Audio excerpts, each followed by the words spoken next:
awe nanyi.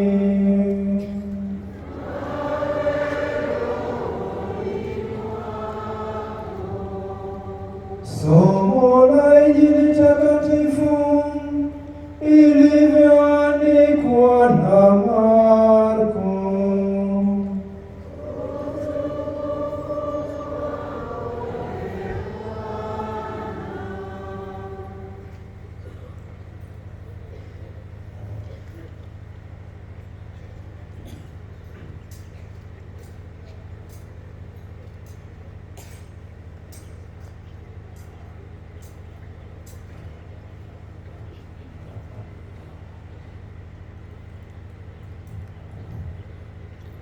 Wakati ule mitume walikusanyika kwa Yesu na wakamweleza yote waliyofanya na waliyofundisha.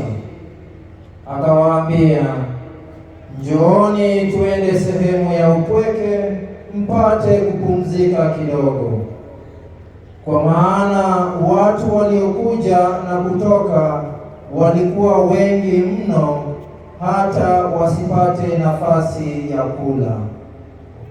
Wakaondoka kwa chombo waende mahali pa ukiwa wao peke yao.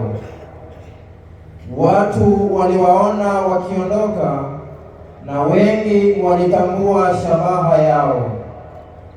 Wakaenda hima kwa miguu toka miji yote, wakawatangulia kufika.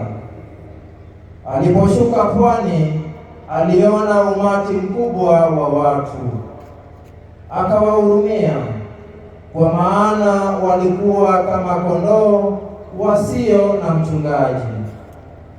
Akaanza kuwafundisha mengi. Injili ya Bwana.